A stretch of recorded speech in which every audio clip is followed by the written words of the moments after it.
Welcome to Let's Talk Jets Radio.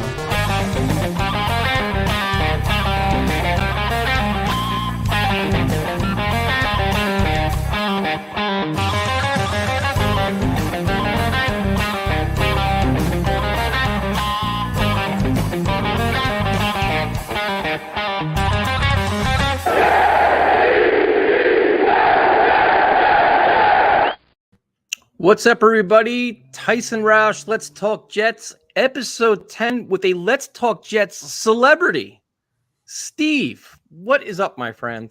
How are we doing tonight, Tyson? And to all the Jet fans that are saying hello in the chat, hello. You know, I'm looking forward to looking at all the fans in the chat. Well, I'm not doing the chat, though. I'm keeping this a private. This is a private conversation. Private one? Okay. Yeah, I don't want you to get this. It was going to be that kind of one. But for all Jet fans out there, you know, it's an honor. I've seen, you know, a lot of people talk on the show, you know, whether they're Jet fans or not, like the guy Jose from Seattle, who I think is a big inspiration of what he's done. He does an incredible job. I follow his YouTube and his Twitter as well. It's a great. So Tyson, thank you so much for having me on tonight. Really looking forward see what to I did. Oh, first of all, thank you for joining, Steven. First of all, thank you for all your support too, man. Because I've known you a long time. You always support all our fundraisers. Mm-hmm. You always do a lot of really good things. We always appreciate that. And I didn't put the chat on tonight because I didn't want you to get distracted, man. Because they get kind of chaotic. So I want to have your full attention here, so you don't see all the chaos. Oh yeah, and that's understandable. Absolutely understandable.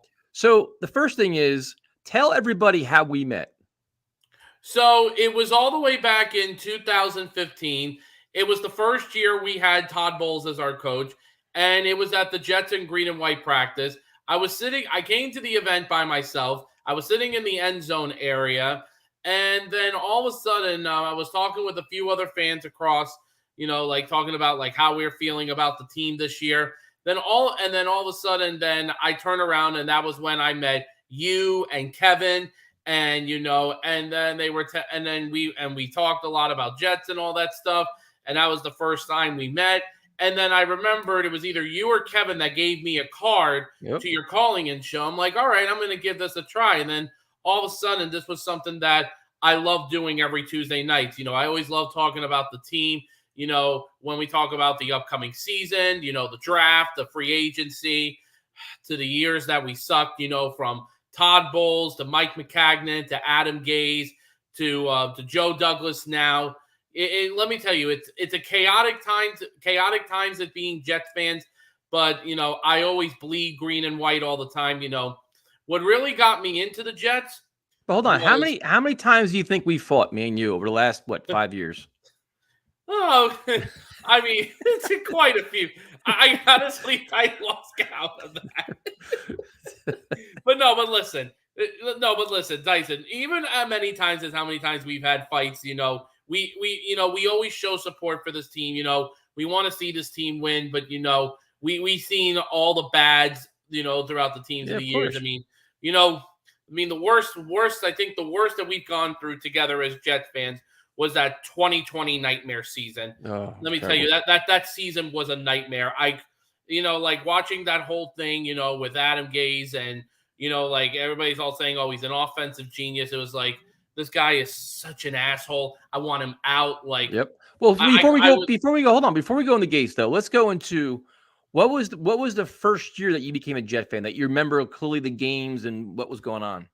Yeah, so the first year that I became a Jets fan was when I was in sixth grade in school. And that was at the time, you know, when the Jets had Chad Pennington and Sean Ellis and Lavernius Coles. And one of my favorite players growing up was Wayne Corbett. I loved Corbett. He was one of my favorite players growing up. As a matter of fact, I met him a few years ago at a Jets event. Really nice guy. I told him I watched him growing up as a kid. And, you know, the Monday Night Miracle game was a game that inspired me to be a Jets fan.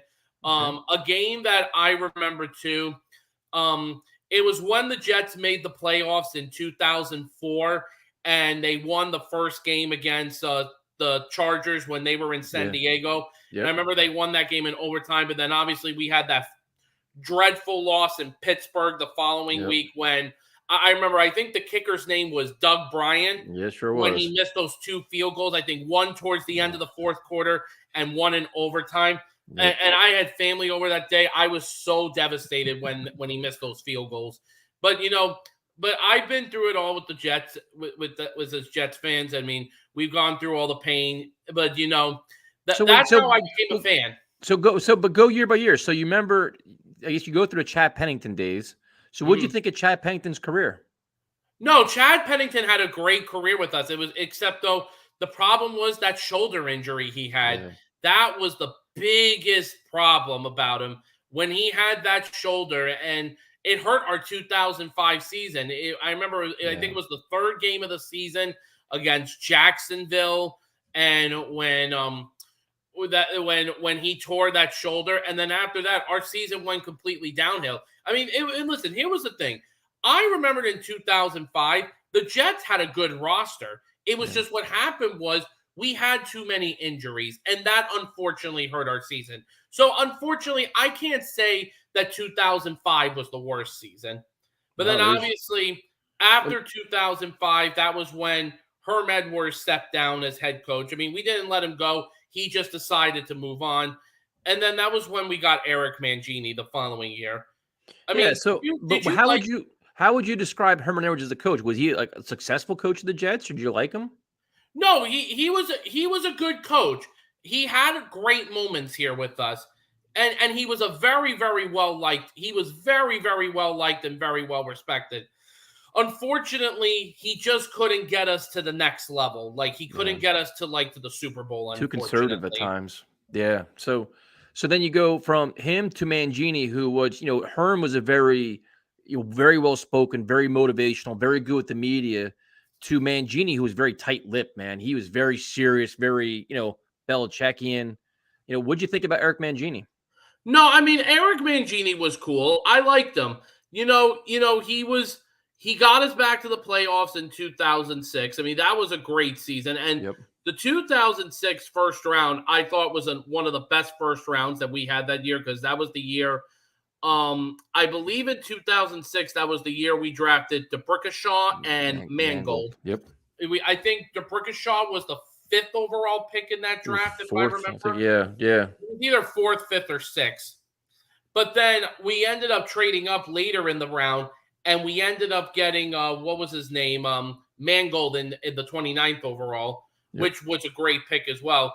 But one of my favorite picks of that draft was Leon Washington. Yeah. Nobody doesn't remember when we took Leon Washington that year. Leon Washington was my favorite player on that team that year. Yeah, he was a very, very good player, man. Very good on special teams, really good running back, good back out of the backfield, did a lot of good things. Team leader, good mentor for people. So Mangini had a good year with, but then then you go into Favre. What did you think about Brett Favre coming to the Jets? At first I had mixed reviews of Brett Favre coming in, because I didn't know, because the thing was, because I loved Pennington. But the thing was, I know that I understood the reason why the Jets decided to move on from him, because of the whole thing. They didn't want to take a chance with the shoulder injury.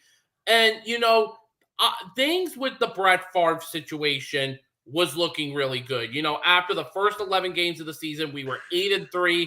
I think the Jets were the best team. And, that was the week when we won when we killed the Rams that day.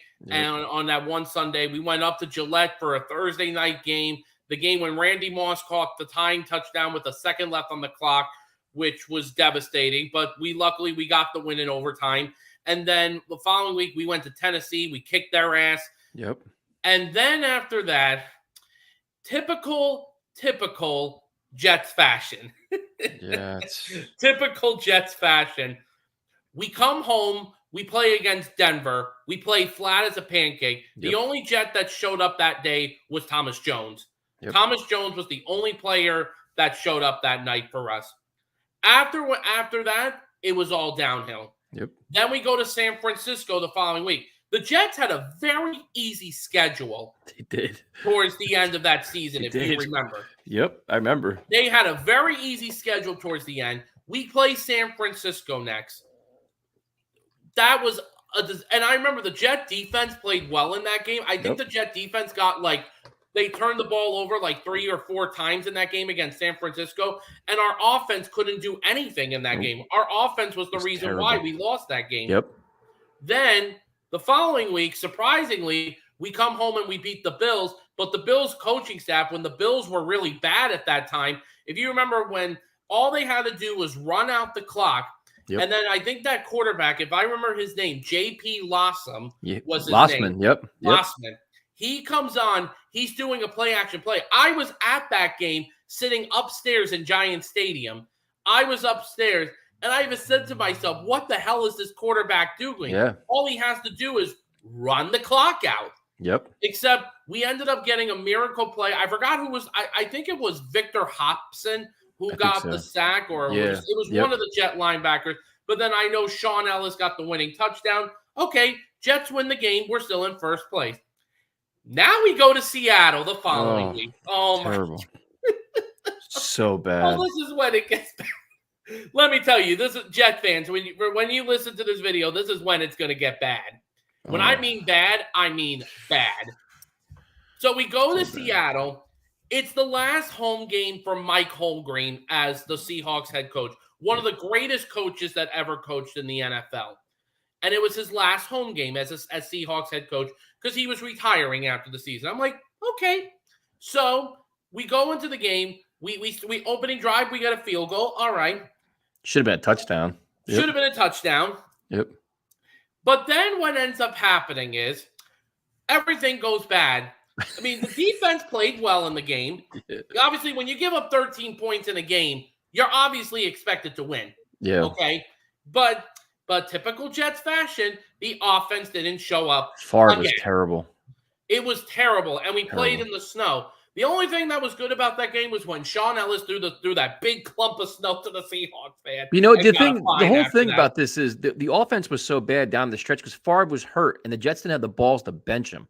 That's the thing, man. That's what sucks about all of it. It was just, you know, like it's just Brett wouldn't come out because he had that games played streak, and nobody wanted to be the guy. But he's like he couldn't throw the freaking football. It was awful, dude. And they had so much talent. It was like it was just a waste. It's such a wasted opportunity. Yeah, it was.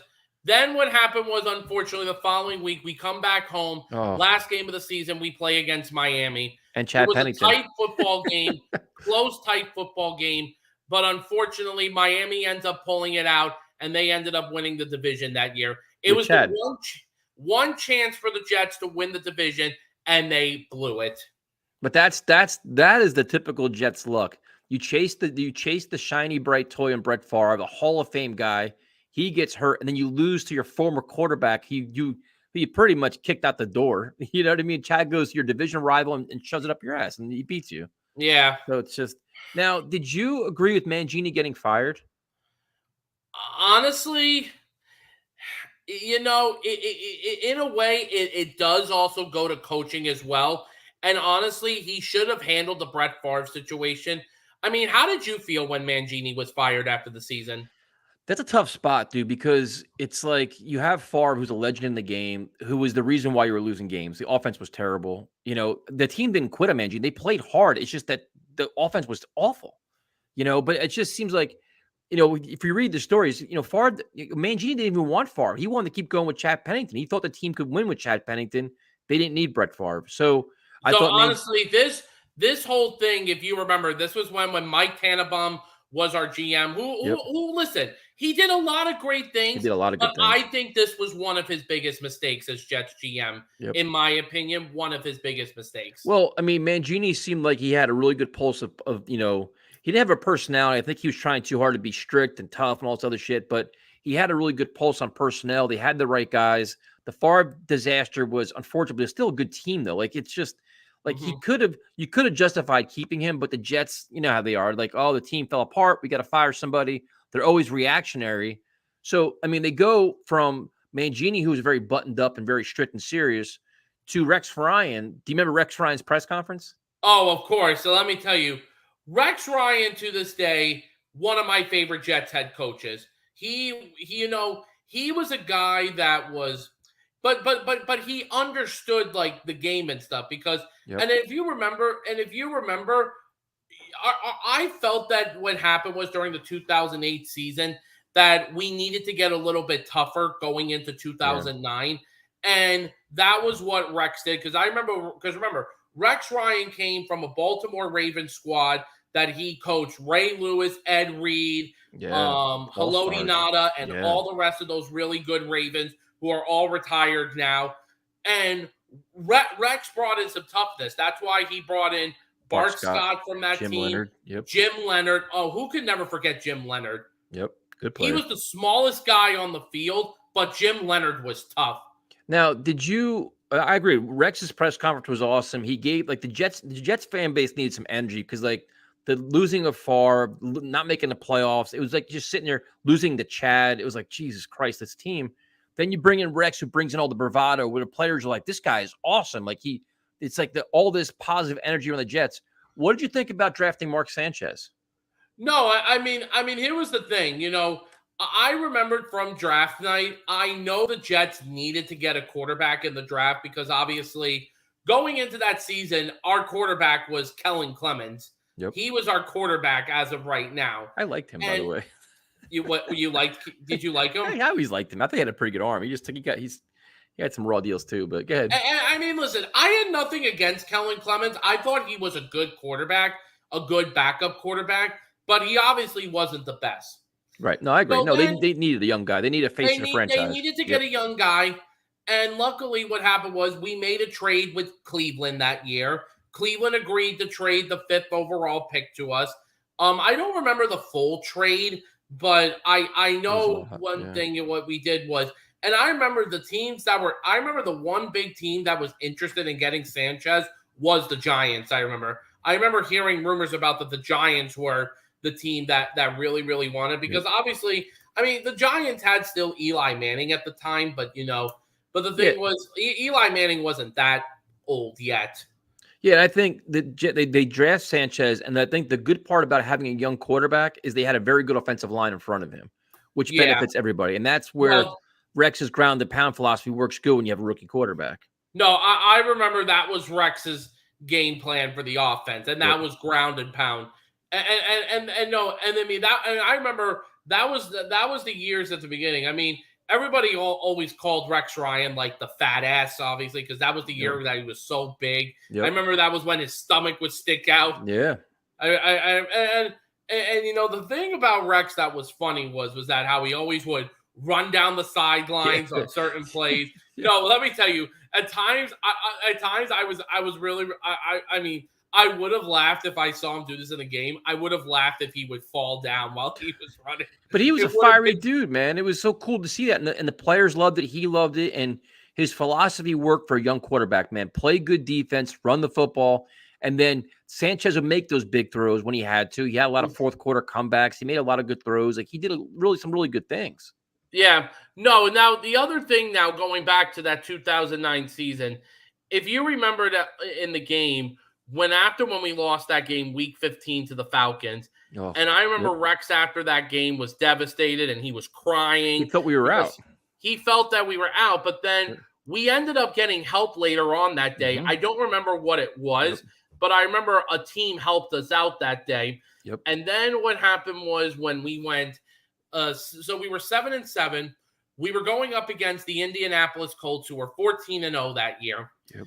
And everybody all thought that this was going to be the last game of the year. My older brother was telling me, who's a Giants fan. He told me, Steve, your Jets are going to be done after today. You might as well kiss your season goodbye and all that stuff. I'm like, you know what? Listen, if they don't make it, it is what it is. We go into the game, and the Jets are playing tough in that game. Then what happened was in the third quarter, and the Colts coach, whoever was I think it was Jim Caldwell, who was their coach that year, he decided in the third quarter for the second half to bench most of his starters. Including Peyton Manning. He did the right thing. He didn't want to take a chance of his players getting hurt. Well, was it really the right thing, though? Because it blew up in his face. Well, yeah. I mean, Colts fans were pissed about it. But the thing was, they were 14-0 going into that game. They were the number 1 seed. They already clinched the number 1 seed for the playoffs. So the Colts decided to give the Jets a pass.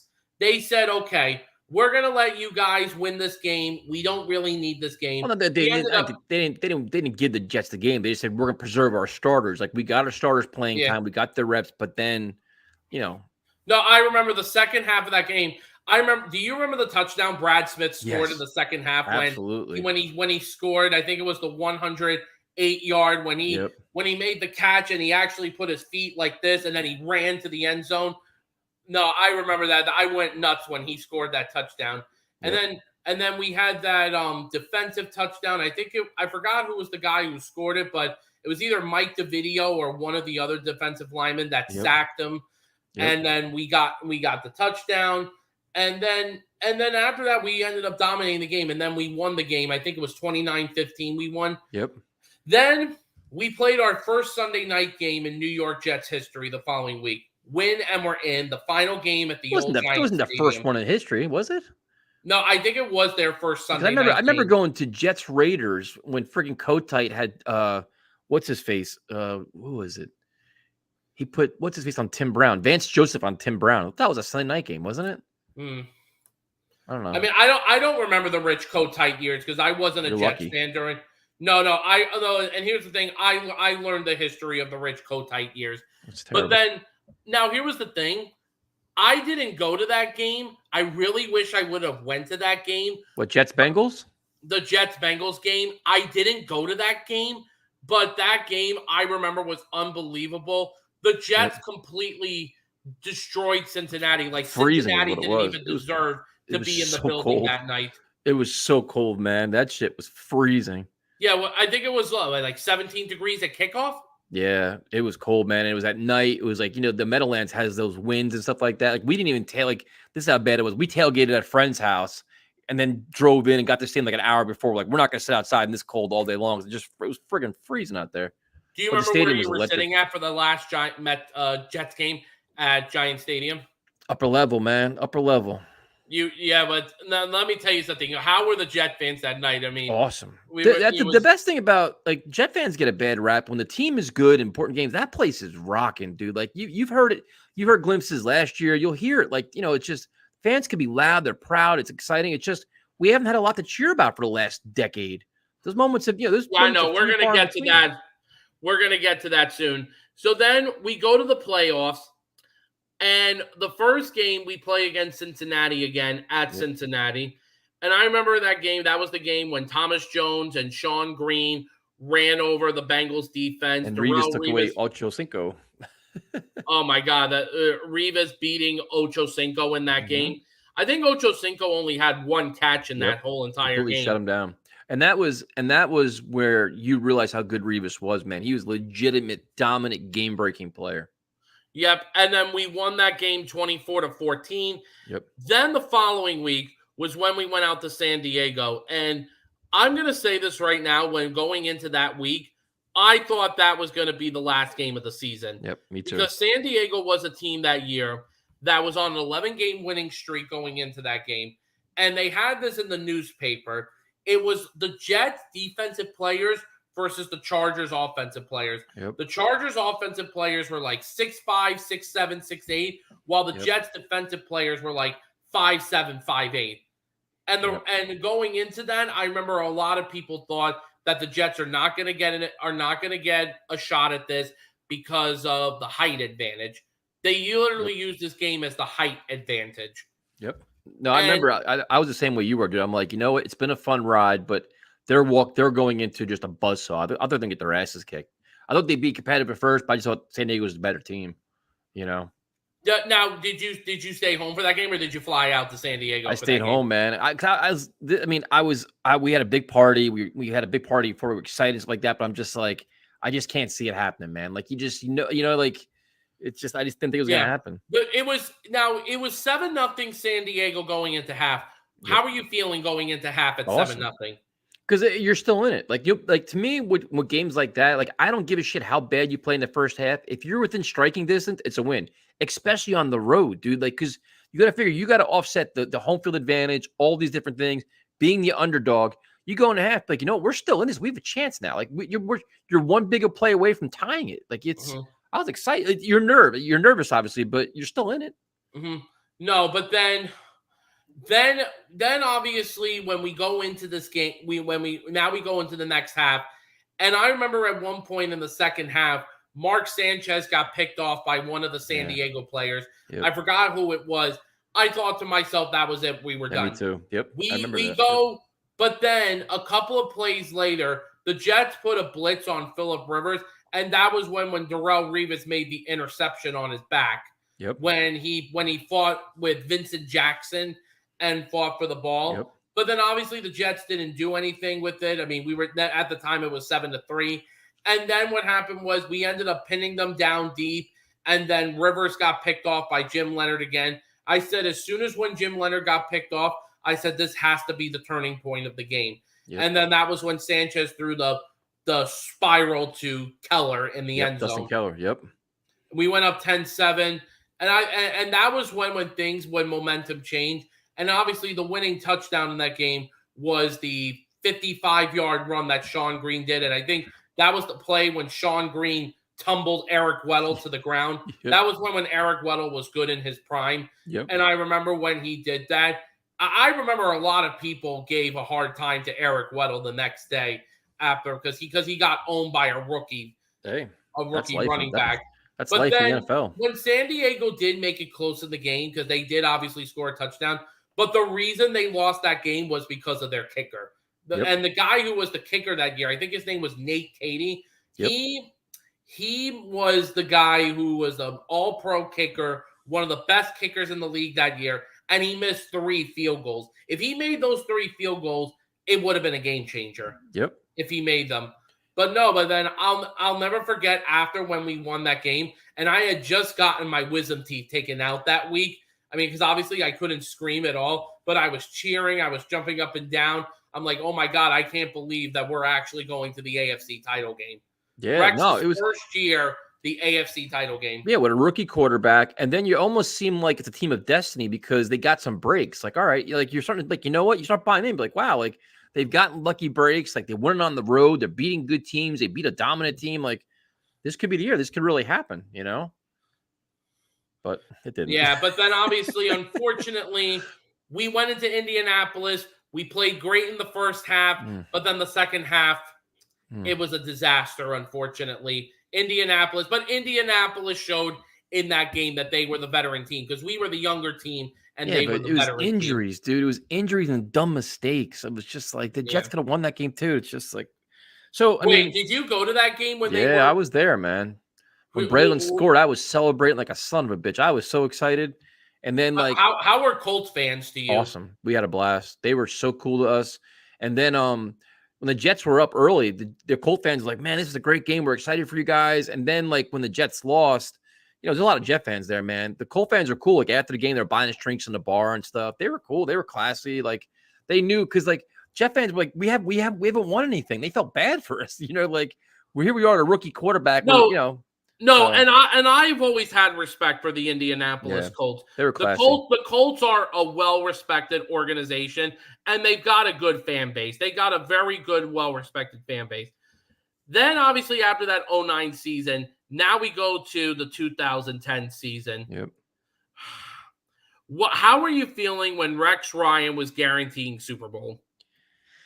It's tough, man. I mean, you just lost in the championship game, so you're like, you know what? Sanchez in year 2's got to get better. You think he's going to get better. You think you're going to build on it, man. You can learn a lot. You tinker with things. You get better, and you make a run at it. But that was Rex. We all bought in, dude. We were all 1,000% in. We were all excited for it. You know, this was the year when I first became like legitimately like because obviously the other team, you know, I was a Yankee fan, and you know now I'm a Rangers fan in hockey, but you know. That season in 2010, it got me really, really fired up about the whole thing with Rex. Now, there was one tough thing at the beginning of the year, the Darrelle Revis holdout. If you remember that Darrelle Revis holdout. Yep. And let me tell you, Revis did deserve to be paid. He absolutely earned his pay. But what happened was Tannenbaum was being very cheap about it. I understood he wanted to use the money to like for other things for the team. If you remember, that was the year when we got Santonio Holmes in the trade with Pittsburgh. We then ended up getting we ended up giving the mega contract to Nick Mangold that year. Yeah, but you also got to remember too is Rex Ryan was his own biggest enemy then because he was talking so much shit how Darrell Reeves was the best corner in the league, best defensive player in the league. You have your head coach saying this is the best player in the world, and then you have your general manager saying we don't want to pay you top corner money. Like that's where Rex. You know what I mean? It's still Sala says the same thing too. Sala praises his players endlessly too, which is interesting, but. That's where Rex kind of bit him in the ass a little bit. And I understood why Revis did it, dude. Like, I didn't have no ill will towards it because in the NFL, man, you want your guaranteed money. Make as much money as fast as possible because your career can end in a heartbeat. So I had no problem with it. No, and then finally when Revis did sign the contract, everything was all set, ready to go. Yep. Then we go to the first game of the year, the 10-9 loss to the Ravens Monday night at home. Yep. The defense played phenomenal, but Mark Sanchez was awful that night. Yep.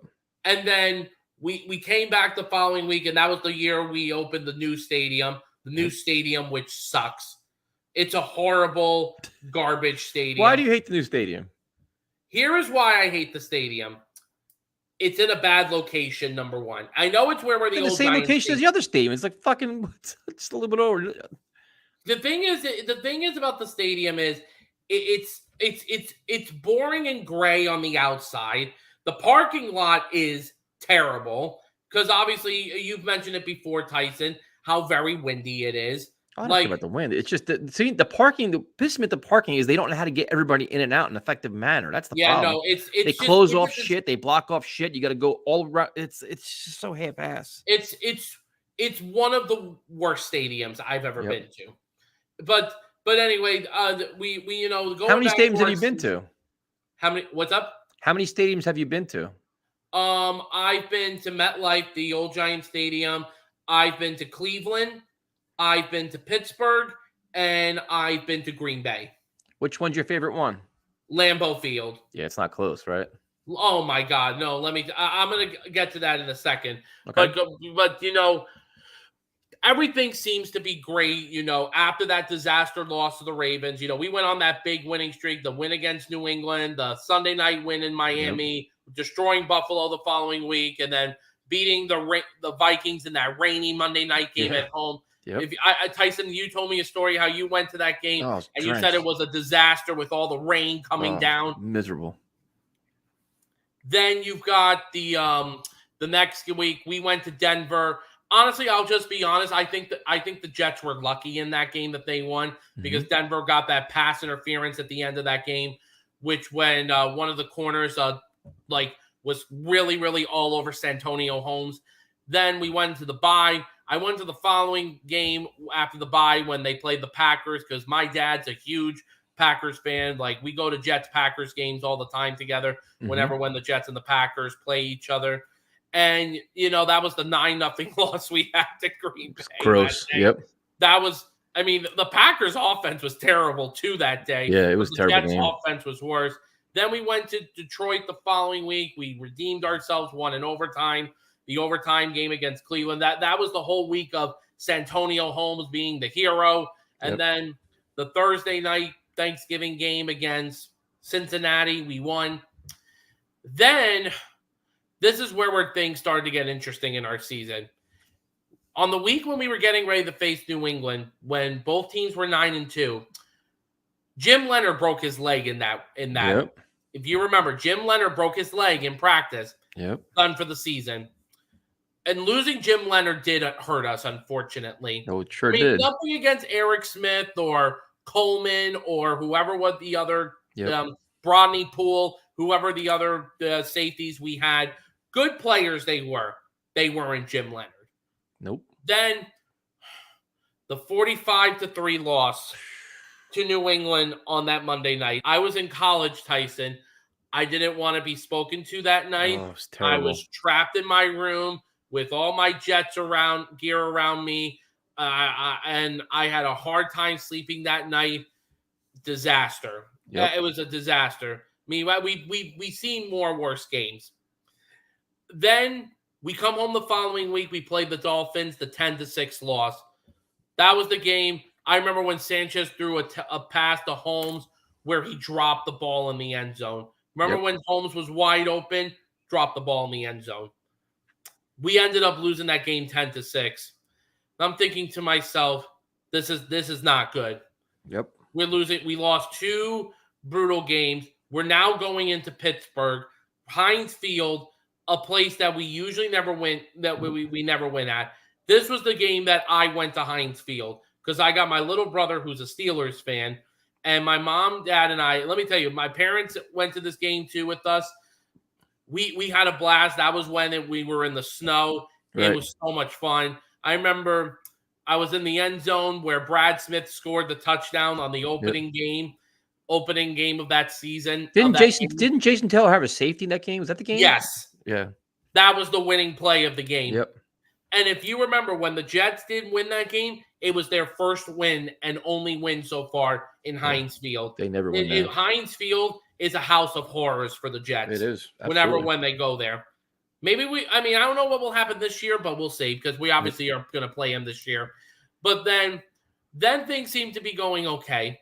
We won that game. The following week, we go to Chicago, and that was an offensive battle, if you remember, between the Jets and the Bears. We ended up losing the game 38-34, I remember. But what happened was we ended up getting help from the Redskins that day. Well, now they're called the Washington Commanders, but they ended up beating Jacksonville that day because Jacksonville was right near us for a playoff spot. Right.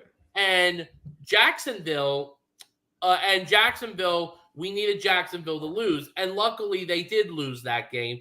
And because they lost, that's how we got in. The following week, we ended up playing against Buffalo. We ended up playing most of our backups that day. Yep. But then, obviously, we ended up winning the game anyway because Buffalo literally had, no team that year. Right. Then the playoffs come. The Saturday night game against the Colts, the rematch of the AFC title game.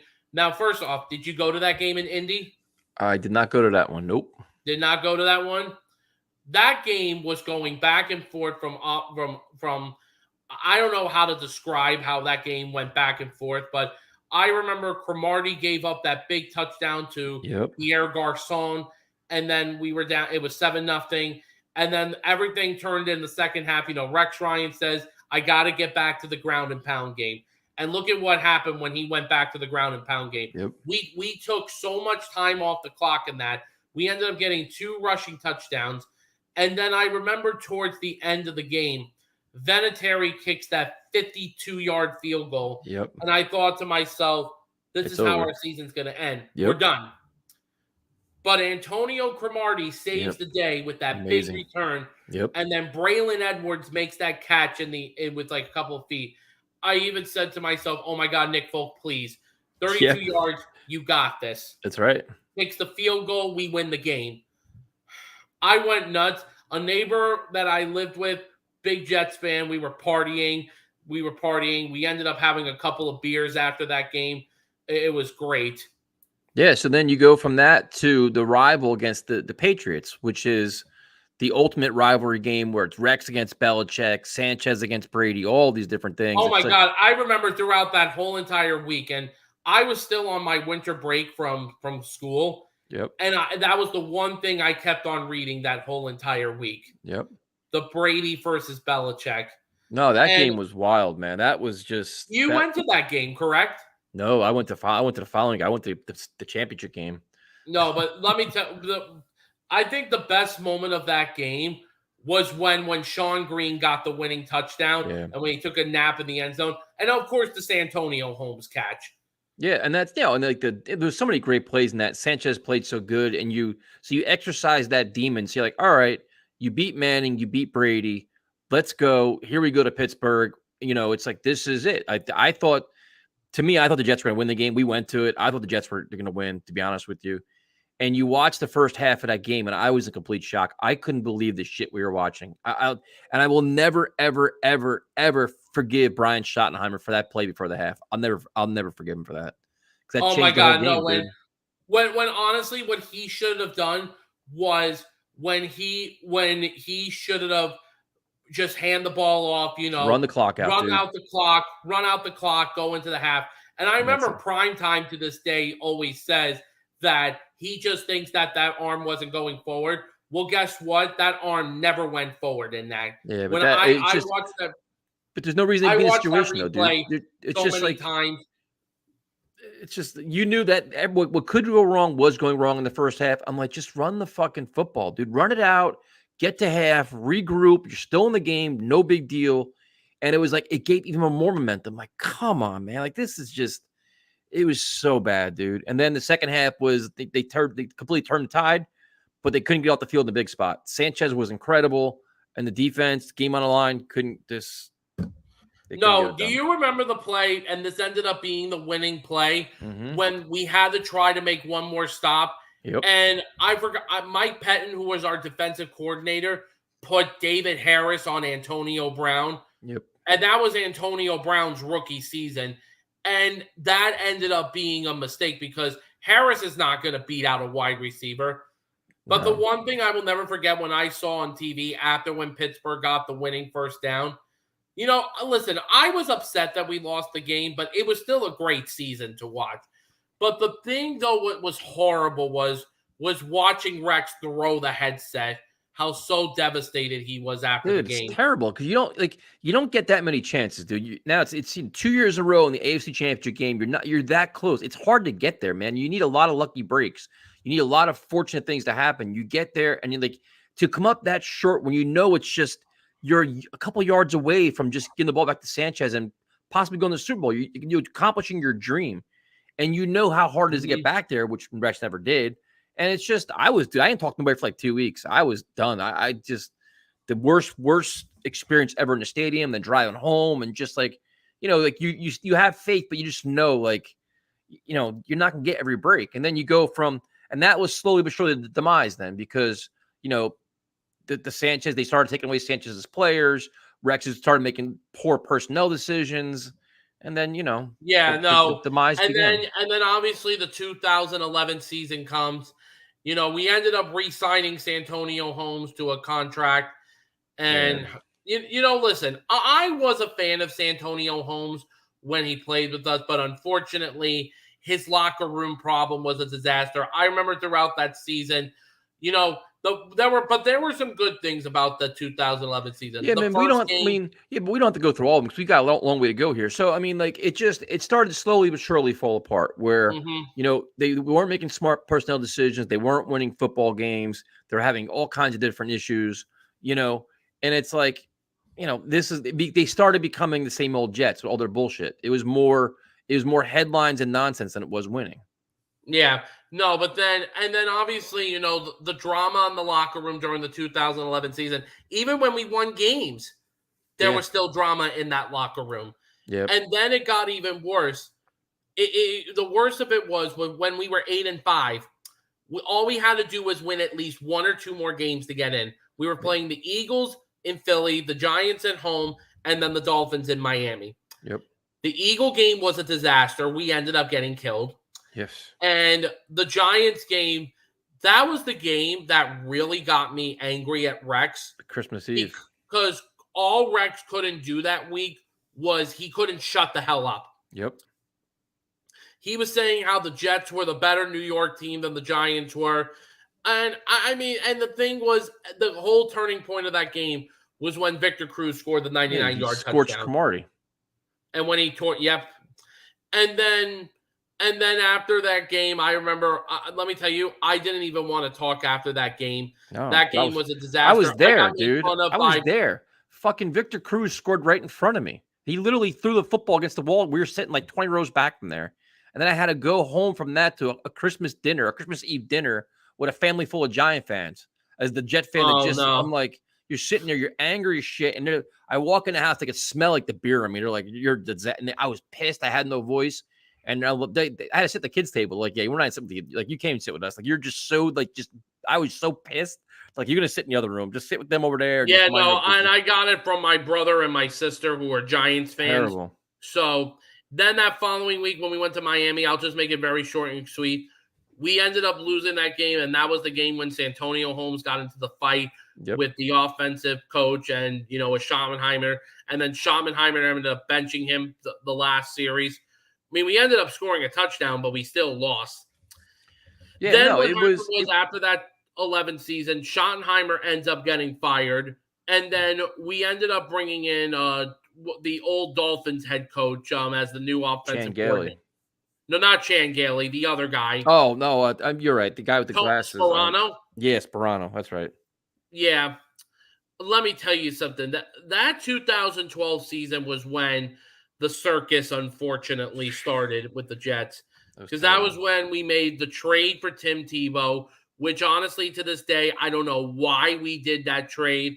Because honestly, it kind of bit Sanchez in the ass for it. And the 2012 season kind of did start a little bit promising because Sanchez was had a good first game against Buffalo. Then obviously we lost to Pittsburgh the following week. I'm like, okay, we had the overtime win against the Dolphins.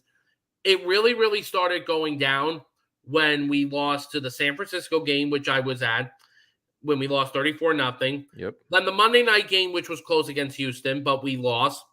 Then we won against the Colts. Then we had that game against the Patriots. That was the game when we had a chance to win in overtime, but we couldn't get a touchdown towards the end, and we lost in overtime. We lost the game in overtime, and that was when our season went completely downhill. Yep. We played the Dolphins the following week. It was the day when the hurricane came, and the Dolphins and the hurricane blew us right out of MetLife. We went on the bye week. We had that horrible game in Seattle. Then we won the game against the Rams, and then the butt fumble game happened, the Thanksgiving butt fumble. Disaster. Let me tell you, that game, I went through that game. I mean, I watched that whole entire game. That was when all the Jet fans were saying, you know what, why not give Tebow a chance? Yep. Why not give him a chance to play? But for some reason, Rex did not use Tebow right. Tebow was terrible. I watched him in practice, dude. I was there. He was awful. He was horrendous. Well, yeah, no. He couldn't throw a football. I mean, the whole thing was it was just for headlines. He wasn't a quarterback. Then they had him playing tight end, which was stupid. It was just that 2012 season was just an absolute disaster. If you remember the game against Arizona the following week when it was the worst quarterback duel, it was like McElroy versus Lindley or something like that, or something. It was Sanchez versus the Arizona quarterback first, and then McElroy came in, and then we won the game 7-6. That it was probably the worst Jets win I ever saw. Then the 2012 season, just like look, I know we're not making the playoffs. I just want the season to end. Yep. Then we go to 2013. That was when Geno Smith comes in. We fired Tannenbaum after that season. That was when we brought in John Izek. Yep. And I thought at first when we did bring in John Izek, I did have some high optimism for him because he was, and he did good things for us in his first season with us. He did great things. He, obviously he ended up trading Darrelle Revis when Revis had the torn ACL, which was the right move at the time. I mean, we ended up getting a first-round pick back for it. But the 2013 season was the Geno Smith year. So what did you, just in general, we can't go year by year, but what was your evaluation of Geno Smith as a quarterback? Geno Smith had potential to be really good. He just didn't have a good team. Yeah. If you remember, he didn't have a good team. I remember everyone was all saying in 2013 that we were going to be the worst team in football that year. Yep. And then look at what ended up happening. We ended up being a team that was supposed to go like 3-13. We were 8-8 that year. Yeah, that's where Rex that's what he went back to his roots, and they did a lot of really good things. But it was just, you're right, they didn't have talent, and Geno was trying to do things with smoke and mirrors, and not even NFL receivers at some points. It was crazy. Then then the 2014 season comes. Rex is given another chance. Yep. And, that was the year we signed Eric Decker to the Jets. And I love the Decker signing by Izek. Yep. I thought that was John Izek's best signing he did as Jets GM. And then I'll make the 2014 season quick. The first game of the season we won against Oakland. And then after that, that was when we went on that hard, tough 8-game losing streak. Yeah. And I remembered, and here was the thing. I went to the Green Bay game in week 2 when we played the Packers. That was the game. I think it was Marty Morningweg who called the timeout in that game. Yep. And that was the play where Geno Smith threw a touchdown to Jeremy Curley. And everybody all thought we were going to tie the game. And then what happened was the play was called back because unfortunately Morningway got his timeout in. Yep. Then that season was a disaster. And I even went to the game against Buffalo that year when Smith threw the 3 interceptions on his first 5-6 passes. It was raining. Yeah, I was there too. That game was just horrible and disastrous. And the other game that was a disaster was when we had to go to Detroit to play Buffalo because when Buffalo got hit with the blizzard. Yep. And I remember the Jets were just coming off of their bye. They should be fresh, ready to go. Yep. They played like they didn't even show up to that game. Yep. That's when you knew Rex was done. Like you knew there was all the signs the team was quitting. They weren't ready. They weren't prepared. That game, it was just like, this is just shit football. And you knew Rex had to go at that point. Yeah, no, unfortunately, as much as we loved him. But then what happened was that I'll never forget this. The last game of that season kind of got me aggravated because it was the best game Geno Smith had as Jets quarterback when he threw for like 3 touchdowns against the Dolphins. I remember Jet fans were like, where the hell was this from Geno Smith all season? Yep. See, Geno, what happened was would start playing better when it didn't mean anything. Yeah. Then the next day on Black Monday, the 2014 season ends. Rex gets fired. Now it's time for a new coach, and John Izzo gets fired as well. Yep. So what did you think about Todd Bowles? I mean, because that was when they hired Bowles and McCagnon. They were both considered good football guys making football decisions. They had really good resumes. They were very respected all throughout the NFL. I mean, I think you had to like that, right? No, I did. And here was the thing. I didn't know too much about Todd Bowles at the beginning, but then when I learned about that because he's a New Jersey native, he's originally from Elizabeth, New Jersey, and he was actually in the Elizabeth High School Hall of Fame because he was a phenomenal athlete when he was there. And here was the thing. I'm going to say this about Todd Bowles. Todd Bowles, I thought, was a very, very nice guy. He was very well respected. He was well respected by the coaches, and the organization respected him. And I even respected him as a good guy as well. The thing was, the 2015 season, he was just very lucky. We had the talent on our team, but in 2015, we had a very, very easy schedule. Yeah. And it was our chance to make it back to the playoffs. That last game against Buffalo kills me to this day. You had that horrible Fitzmagic feeling, though, man. You were all about Ryan Fitzpatrick that year. I remember that. Yeah, I was, but unfortunately, Fitzmagic didn't happen. No, it didn't. It was terrible. In that last game. It was just, oh my God. It was just, and I was devastated after that game. I had to go to work the next day. I was so miserable. I didn't want to be spoken to. I had a coworker who was a Jets fan. We both looked at each other like, what the fuck happened? Yeah, I know. And that's where a lot of bad things happened in that game that trickled into the next year. Because you saw the bad side of Ryan Fitzpatrick. You saw the bad side of Todd Bowles, and all that started to carry over, man. Where you're like, you know what?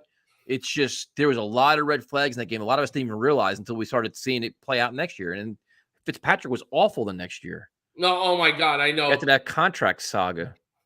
I mean, it was a 1-year deal of the $12 million. But it was just, when I remember during that 2016 season, that was another miserable season going through as Jets fans. Like, the team wasn't that fun to watch. It wasn't that exciting. They basically, and I really, really thought after that season that Todd Bowles was going to get fired after that 2016. But apparently, Mike McCagnon decided and the Johnsons decided to give Todd Bowles another chance. So then we go into 2017, and then McCagnon announced that the Jets were going to go through a rebuild. And I was like, okay, we're going to go through a rebuild. Yep. I knew going into 2017, and 2017, I'll give McCagnon a pass for that season. And I know, because that season was not bad to watch, because that was the year we brought in Josh McGowan. And, we still had Bryce Petty and Christian Hackenberg as our quarterbacks still. They were our backups. Yeah. And, McGowan brought a lot of life back into the locker room. Like, he brought a lot of life back to the players. And the team, even though we were 5-11 that year, the team was fun to watch. Yeah. the team was a lot of fun. I remember I went on my very, very first actual road trip by myself when I went to Cleveland that year. And I went with Primetime and Jay, and we hung out at Cleveland, and we had a great time at the game. The team won, which was great. So it was a good ride home. It was a good car ride home the next day for me. Then, then things, like the 2017 season, I gave them a pass. Yep. Give the Jets organization a pass, that all that stuff. Then we go into 2018. We looking at the quarterback situation. And then, but before the quarterback situation happened, then free agency happened. And that was the year we got Tremaine Johnson, which obviously we know was a disaster. I thought at first it was a great signing. I mean, we made a few other moves as well. This and that. I remember the other few moves that we made. And then what happens is it's around St. Patrick's Day, and that was when we made the trade with the Colts to go up in the draft. And I was saying to myself, okay, I know the Jets are looking at a quarterback. I know Maccagnan's looking at a quarterback. And this was the only time that Mike Maccagnan was ever aggressive in the draft. Yep. He was never aggressive at all after that. Then what happens is we go into 2018. It's now draft day. Everybody was all saying, I'm looking at the quarterbacks, okay, it looking like Sam Darnold's going to be the number one pick of the draft. And I even said to myself that I think I at first thought the Jets were going to take either Baker Mayfield or Josh Rosen. Yep, me too. And then Cleveland went first. Cleveland announced that they picked Baker Mayfield. It was one of the biggest shocks of that night. Yeah, well, I mean, that's not true because in the afternoon it started coming up. Like I was already preparing for it. In the afternoon, a story came out that Mayfield's going to go number one. We're like, what? That's crazy. So the Jets get Sam Darnold, which was a shock. And Jet fans, I remember everybody was so excited. We finally got our franchise quarterback. The kid has all the talent in the world. You just got to build around him, and you got, it just there's a lot of positivity. You finally thought, maybe the Jets are finally getting some lucky breaks. And how would you, instead of going game by game, but how would you just evaluate Sam Darnold's rookie year? Because it seemed like he had some bumps in the road, but he finished on a hot streak. So you're like, you know what? Maybe the Jets have their guy. Yeah, no, and it really, really, really showed. I went to the last two home games against the Texans and the Packers. The last two home games, and after watching Sam play, even though we didn't win those games, I was excited because because it looked like. And then I said to myself, okay, but now things need to change. So Christopher Johnson, at the end of the 18th season, we went 4-12. He decides to let Todd Bowles go, which was obviously we knew what was going to happen. Yep. And then he decides to give Maccagnan another chance. Stupid. At first, stupid. He should have fired him then. That was the dumbest thing they could have did. But go ahead. No, but now this is where the organization goes from bad to worse. And I remember that whole entire story. So we fire Todd Bowles at the end of the year. Then what happens is Maccagnan and Christopher Johnson are looking at coaches. They looked at Cliff Kingsbury. They looked at Matt Rule. They looked at Eric Bieniemy. They looked at Mike McCarthy. They looked at, I think, Joe Brady as well that year. Matt Campbell. And Todd Matt Campbell. Monken. Yep. And then what happens is, I remember the rumor then came out that the one that Mike Maccagnan really liked was Matt Rule. Yep. He really liked him. So Mike Maccagnan decided to bring Matt Rule in for another interview. He met with everything seemed to be going good. He met with Maccagnan, met with Christopher Johnson. And then this is where Christopher Johnson comes in. And this is why Christopher Johnson was an idiot for what he did. He told him, okay, Matt, we're going to hire you to be the next Jets head coach, but on one condition. You don't get to hire your coaching staff. We will do it for you. And I remember reading about that story. How could Christopher Johnson be so fucking stupid? Stupid.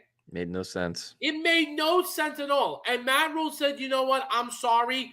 I cannot accept this job. As much as I wanted to coach with Sam, I can't take the job. Got his stuff out, walked out the door. Especially because it's the Jets organization that hasn't won shit. Like, we haven't proven that we're competent, and now we're dictating terms to a coach that's going to take his first NFL job. Like, you're going to leave a posh position for your first NFL job and have like things determined for you. Like, no, I'm out. No, and then now we get to this part. The day before, obviously, we know who ends up being the coach. Adam Gase had a FaceTime call with Sam Darnold, and they spoke on the phone for an hour. Yep. And Adam Gase said to Sam, Sam, I really loved what you did your rookie season.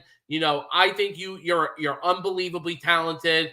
I love your arm strength and all that stuff. And Adam Gase said to Sam, I want to make you a better quarterback. Oh yeah, Adam Gase was like a used car salesman, man. He would say what everybody wanted to hear. And apparently Sam believed in Adam Gase, and then that was when Peyton Manning called Christopher Johnson, called him on his phone, said, "Listen, I worked with Adam Gase when he was the offensive coordinator and when he was with Denver, and Adam Gase and I had a great connection with each other. At one point, one of the years we were together, we were the number one offense in the league. And Adam, I think Adam could definitely make Sam a lot better." And Christopher Johnson believed everything that Peyton Manning said about. But meanwhile, there was legitimate league people he consulted throughout the league, like Andrew Brand, all these reputable people that didn't give Adam Gase the same vote of confidence. They said they gave bigger was it Rule and Mike McCarthy. They gave him recommendations for everybody but Adam Gase, and he took Peyton Manning's advice. Went on this, I guess, hunch. No, and then what happened was Adam Gase came in for his second interview for the Jets, and he met with McCagnon and Christopher Johnson. And then Christopher Johnson said the same thing to Adam Gase that he told Matt Rule, that you are not going to be allowed to hire a coaching staff. We're going to do it for you. Yep. You know what Adam Gase said, Tyson? He said this. You know what, Christopher? Go ahead. Yep. Hire my coaching staff for me. Do it. Except, Adam Gase did hire Greg Williams on his own. That was the only hire he made. But, and then, Tyson, the night when we found out that Adam Gase was hired, and I remember my little brother came to me and he told me, "Steve, Adam Gase just became your new coach." Yep. I said, this cannot be true. Going through social media, when I saw it, the first thing I said, Tyson, I miss Todd Bowles already. Yeah, it was that terrible, was the dude. first thing I said. And then that press conference. It was just, dude, it was so bad because it was like you had a guy that was like, he wasn't good. That's exactly what he was doing. He was like cracked out of his mind. He couldn't speak. You're like, what have we gotten ourselves into? Like, this is the worst case scenario. I remember looking at this press conference. I'm like, what's wrong with Adam Gase's eyes? What is wrong with his eyes? Did he not get his eyes checked before his press conference today? It's terrible. And, listen, at the time I was like, you know what? I said this to myself after when Gase was hired. I said, okay, I'm not a fan of this hire, but I'll give him a chance. I'll see what he can do. Now that year we go into free agency, and we went on a shopping spree in that free agency. We got Jamison Crowder. Yeah, but there's a point here that's really important about this.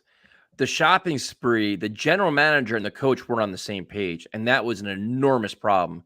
So you have a general manager making decisions what he thinks best for your organization, and Adam Gase wasn't agreeing with it. And they're having a pissing contest already. But meanwhile, the general manager is spending $100 million. Crazy. That just shows you that right there was the epitome of the incompetence of the Jets right there. When you have two divided forces to the fact that they're not even in the same room during the draft.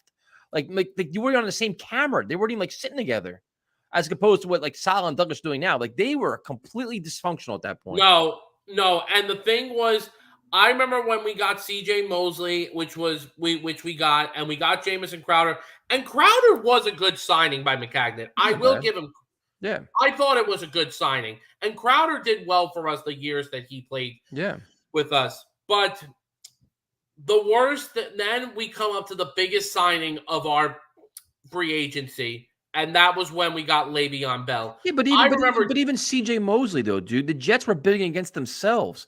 Like the Ravens stopped at one point. They're like, listen, this is it. And the Jets went above and beyond the get. And they like, and I love CJ Mosley, dude, but they paid him ridiculous money for a middle linebacker. It was just like Yeah, no, it was a lot.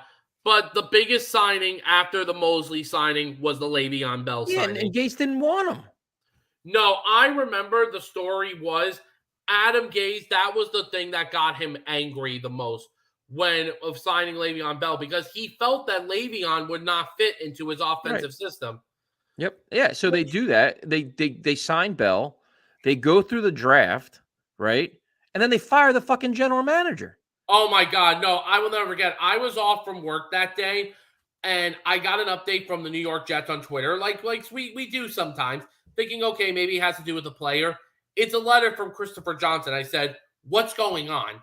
Yep. And Christopher Johnson announced when McCagnon got fired. I said this to myself, Christopher, you let him do a draft, you let him do free agency. Why are you firing him now? It doesn't make sense. And then the stories came out that the reason McCagnon was fired was because Adam Gase did not like his making decisions. And then that was when Gase became the intern GM. Yep.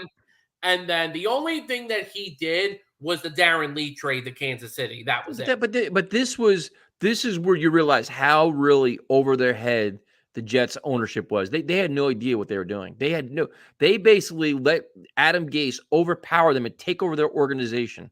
And now you have a mess. But then the Jets were looking for the GM. And this is the one thing that I know Jet fans, including me, hated Adam Gase so much. The one good thing that he did for this organization, he was the one that got us Joe Douglas. Yeah, he got us Joe Douglas, but yeah, that's fine. But then he's still, the aftermath of Adam Gase, he set this organization back 3 years because the roster was barren. He ruined Sam Darnold. What little left of Sam Darnold was left, he ruined Sam Darnold, and he depleted the roster to the point that it took us 2 years to even rebuild it. Like, we were terrible, dude. Like Joe Douglas, like solid, like he had to do pull off miracles to get this shit turned around. No, and I'll never forget though. Like now I'm going to tell you a quick story about what happened in the 2019 season. So I go to the game against Miami. Me and my buddy, we go to the game. I stop by at L7. Primetime's there. Jay's there. Our L7 crew is there. We're all talking about, with the team and all that stuff. So I was talking to, then at one point, I talked to Jay. Right. I was like, hey, Jay, how you doing? And let me tell you, Jason's a great guy. Jason Knuble, great guy. Him and I were talking. I was like, so I was asking him, so Jay, where are you sitting today at MetLife? He tells me, well, Steve, there's something I need to tell you. And I said, what's that? I'm actually on strike right now. I said, why are you on strike? So he tells me, Steve, this team has been a disaster for so many years. The Johnsons have no idea what they're doing. He talks about how Adam Gase is a bad coach and all that stuff, which I agreed with him. He said, until the Jets turn things around, I'm not coming to any more game. I'm not spending a ticket going into that garbage stadium. I'm coming here for tailgating, and I'm packing up my car, and I'm going home. That's what Jay told me. A lot of fans did that, dude. A lot of fans stopped going because it wasn't – you knew that Gase wasn't your leader of your team. He should have been fired after the first year. It was an embarrassing first year. He never came back for a second year. No. Then that 2020 season, Tyson, that had to be the worst season I ever went through as a Jets fan. And we all went through with that, and then we ended the year 2-14. That season – what would you say was the ultimate failure of Sam Darnold? Like, what did you think was his ultimate demise? Was it he just isn't a good player? Did the team fail him? Like, what would you think was his the final reason why he was not good? It really has to do with how the ownership was back then, because they got him the wrong coaching staff. It was just that like I said, that 2020 season was horrible. That coaching staff but I do remember the season was horrible, but when the Jets won games, you were happy. Yeah, no, it was just that was a day I'll never forget. I will not. I mean, I don't want to get into that, Why? but We were so tanking no. when Here they was the won. You were thing. happy. When here was the thing about that. When we went into that game against the Rams, I said this to myself: we're gonna get killed. We're the 32nd ranked offense Yep. against the #1 defense in the Rams, and Yep. I said this to myself. Now it was either like I was in a dream or I was watching a team that basically completely collapsed in the Rams. I'm like, what happened? Like, did the Rams go out and party the night Yeah, before the they took game? the Jets lightly, but the fact of the matter is, the Jets were tanking. We wanted them to lose. They won, and you were happy to the point that you're saying Happy Victory Monday the following day. Yeah, no, I'll never forget that. And yeah, to this day, it was something that I should have never done. But Boy, the busted, dude. thing was, You were happy. I get it. the thing was, the thing was, Tyson. The way of how I felt about that game was, it was sure I was mostly happy, but it was 50-50. The 50 part of the bad side was, we potentially and unfortunately we ended up losing out on a generational talent in Trevor Lawrence. And Yep. then but the thing though I will say was that I was happy for the rookie players because they got to experience, their first win. The other thing that was a disaster, I remember throughout that game I was looking through Twitter when Jet fans went after Mekhi Becton's mother. It Yeah, was just I don't care about that kind of shit. But I mean, the yeah, bottom but line was that it was about draft position and putting yourself in the best spot to get the best coach available yeah. too. Number one pick, you can get the coach. You Yeah, know, and then I mean, obviously, because that was the year when no fans couldn't go to games, right? and then Cleveland had the COVID thing, and I even said to myself that watch the Jets are going to find a way to win that game against Cleveland, and they did, Yep. unfortunately. But then here was the thing: the last game of the year, which I knew it was going to be Sam's last game. I said this to myself. I don't care if we win or lose against Yep. New England. Soon as this game is done, get Adam Gase the fuck out. That Yep. was what I was saying. Well, they knew that. I mean, And, I think he knew he was being fired before the games even started. He knew he was yeah, done. no, and it's just I remember watching his last press conference when one of the reporters asked him, "So Adam, what do you do? Do you think that your future's in the ballots here?" And Adam's like, I mean, obviously, I'm going to meet with Christopher later tonight. I mean, he knew from his body language that he knew he was Yeah, gone. he was done. And it was just later on that night when Christopher Johnson posted the statement that he let Adam Gase go, it was a sigh of relief. I was relieved. I was happy. And then this is where things hopefully, changed in the organization. So then, did you agree with the Jets trading Sam Darnold? At the time, I didn't know how to react to it. But now looking back on it, it's honestly one of the best decisions the Jets ever made. At the time, you didn't. At the time, you didn't want to, though. I know at the time I didn't want to, but then when I saw the draft picks that we got back for what Carolina gave us, I'm like, you know what? Okay, I'm all in it. It's not even the compensation, dude. It's the fact that you can't take him and pick up that $18 million option. The same problem the Carolina Panthers are having Yeah. right now. That's exactly look right now. Imagine having Sam Darnold on your team right now for $18 million as a backup. It's a terrible spot to be in. No, it is. And Carolina's in a terrible. But now, before going back to that, Christopher Johnson's press conference at the end of the year of that 2020 season. This is where all Jet fans finally saw that things were going to finally change because Christopher Johnson I knew he finally admitted where he said when one of the reporters asked him about, Christopher, it's been 10 long years. How driven are you now to win for your family, for this franchise, for this fan base? And the one main thing that Christopher Johnson said, he was sick and tired of losing. He was over it. And the one thing that he admitted was when he used to go out to home games, when fans used to give him an earful. Yep. When fans gave him an earful, listen, the Johnsons are nice guys. They just don't know how to run a football organization. I'm not going to say that they're bad people. They just No, don't know how to run a no, football. they're good people in general. They're just incompetent. They don't know what they're doing, and they finally conceded that, you know what? Everything we've been doing is wrong. We're hiring the wrong people. We have the wrong guys in power. We have the wrong structure. We have the wrong hierarchy. And they said, you know what? We finally got to back off and let the guy that has a really good reputation that hired a top, like the best thing that Joe Douglas did other than coming here is he held his ground on everything he wanted. He's like, I'm going to take this job if it's a 6-year deal and I can hire my scouts and you may have to pay them more than you want to, but I genuinely don't care. If I get all these things, I'll come to your team. If I don't get it, I'm not coming. He got everything he wanted because he wanted to have he had a vision of how he needs to rebuild his team from scouting to this, to that, to everything else. And he got it. He's like, this is what I have to do. And you need to back off. And the Johnsons finally learned the lesson. They had to back off, and they did so far. No.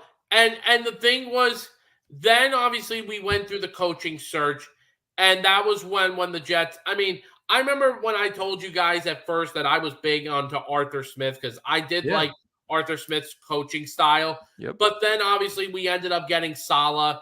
And let me tell you, when we got Saleh, I was excited. I loved what he did in San Francisco. And I mean, listen, Saleh came into a very, very tough position his first year because he knew where the Jets were at the time. He knew that there was a lot of work that had to be done. Look, we went 4-13 last year, okay?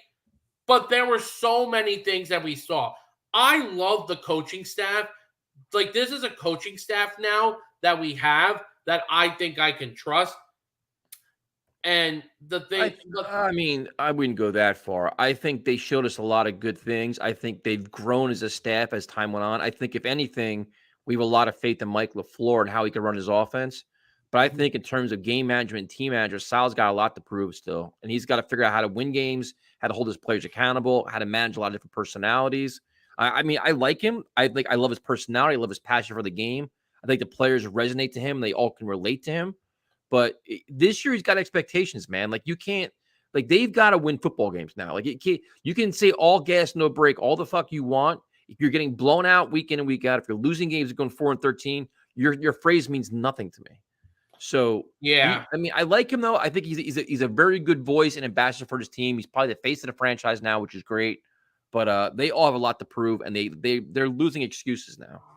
Yeah, no, it's just the thing is going into this season now is what's going to be the next direction going into this season. You know, Zach Wilson, Robert Saleh, year 2. You know, the team should be better. The number one thing about the team is that they have to be healthy. Healthy is the number one thing. Yeah, I mean, that's every team though, dude. They have to be healthy. But what Joe Douglas has done is given them depth. You can overcome injuries now. If, God forbid, Elijah Moore goes down, okay, we got Corey Davis and Garrett Wilson. If Michael Carter gets banged up, you got Breece Hall. Like, they have a lot of depth at a lot of positions. The tight end position, they have 3 tight ends now. Like, they have all of that. Defensive line, I think the 3 spots they're thin are tackle, linebacker, and safety. But dude, this team has to win this year. Like, they have to win 6-7 games, man, because there's too much talent now. Like, the excuse of when we're rebuilding. Listen, you're close to being rebuilt. This year, you got to win 6, 7, 8 games. Next year, you're making a run to playoffs. If not, it's a complete failure. Yeah, no, it absolutely is. I mean, you got to see, but then, but the one thing that I loved though watching this past year was I came out just a few weeks ago, a month ago, the Flight Series of 2022. I mean, I will never forget in episode 4 when they showed the scene where Joe Douglas was on the phone with so many teams because he wanted to trade up. And that was when we got Jermaine Johnson. I remember when the Jets were on the clock at 26, when they announced that they traded up, I was saying, please, we need Jermaine Johnson here. Jermaine Johnson is the guy. And when we got Jermaine Johnson, I went nuts. No, there's a lot of really good things right now, man. They had a very encouraging draft class, a very encouraging free agent class. There's a lot of expectations. Training camp is in 3 weeks. It's just now it's about, the talking's done. Like, the talking for all the players is done. All the fancy videos are done. Everything's done. Now it's get to camp, have a great camp, and win football games. And that's it. And because right now the fan base is charged up, man. Everybody's going opening day. Like, there's a lot of excitement, but you've got to start out fast. You can't start out 1-3, 1-4, 2-5. Like, you've got to translate this to winning football games now, because then then everybody's going to buy into your rebuild. Mm-hmm. You know what I mean? That's the only way you can change your culture truly is to win football games now. Yeah, no. See, Joe Douglas did his part. Now it's Robert Saleh's turn. Absolutely it's right. his turn now to like get the coaching staff ready. Now, the only coach though I am a little bit concerned about going into this season is Jeff Ulbrich, because at first I didn't really like what he did last year. But I mean, I understood that the defense had injuries last year, but still, I there were at times where I felt that he didn't get the defense ready for games. Nope. I completely agree with you, dude. And I think this year he has a lot more talent. You upgraded the secondary, Reed, Gardner, Whitehead.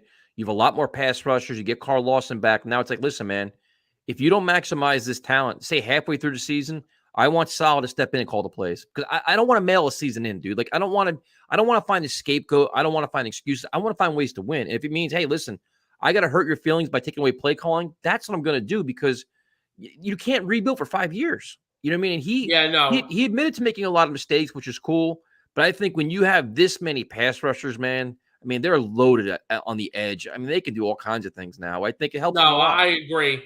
And no, I remember one of the mistakes that he made last year, and I remember him and Mike LaFleur admitted that mistake.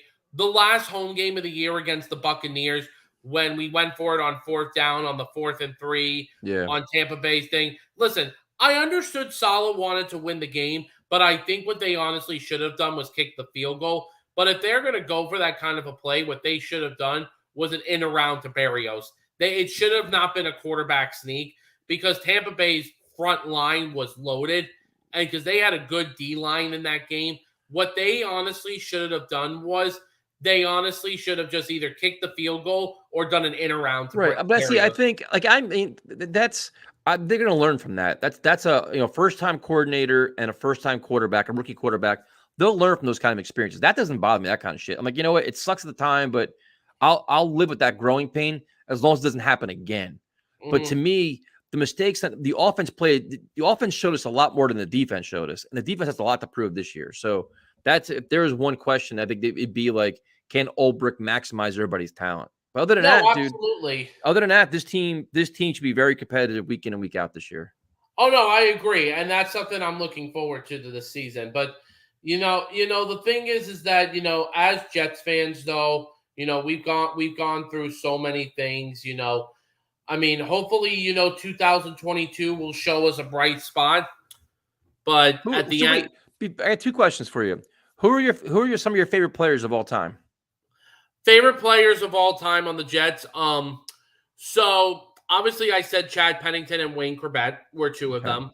A couple of other offensive players that I was really, really, really big fan of. I loved Nick Mangold, and I loved I loved Jericho Cotchery and Lavernius Coles. Like, they were my favorite offensive players. And then if you go onto the defensive side, I love Darrelle Revis. I loved Bart Scott when Bart Scott was here. Yep. Another defensive player I loved was David Harris, the Hitman. Yep. There's another couple of great defensive players that I love, but if I had to pick my number one favorite defensive player, it was Darrelle Revis. Okay, and then if somebody asked you, how would you describe life as a Jets fan? How would you describe it? Are we talking about currently now or like in the past? Just in general, life as a Jet fan. How would you describe your life as a Jet fan? It's fun when you're being passionate and you're watching the team do great, but when the team sucks, it's horrible. That's true. It's horrible. Let me tell you, there are some games where I've watched in the past too, Tyson, when the Jets just played so bad, I didn't want to talk after games. Yep. It's like a roller coaster ride. You never know. It's like a roller coaster ride, man. You a lot of highs, a lot of lows, and it's just not enough highs, unfortunately. So, Steve, first of all, thank you for your almost an hour and a half of time. Mm-hmm. Now, if anybody wants to follow you on social media, which I'm sure they do, how do they find you? So on Twitter, you can follow me. It's at Steven Trani, but there's also but obviously my name is Gangrene Stevo. You follow me on Twitter at Steven Trani 1992, and then you can also follow me on Facebook at Steven Trani, or and then that's all the social media though that I have. I'm part of Jet groups. If you guys want to talk to me, I love talking to a lot of Jet fans. How do you feel about this team? And in general, it's fun being a fan. Hopefully, this season will be a good season. We can't wait for training camp. Can't wait for the regular season. Got to see. Steve, thank you for your time, man. I love talking to you, man. We've argued a lot over the years, but this was a lot of fun. No, this was fun, Tyson. You have a good night, man. You too. Take care. Hey, bye-bye.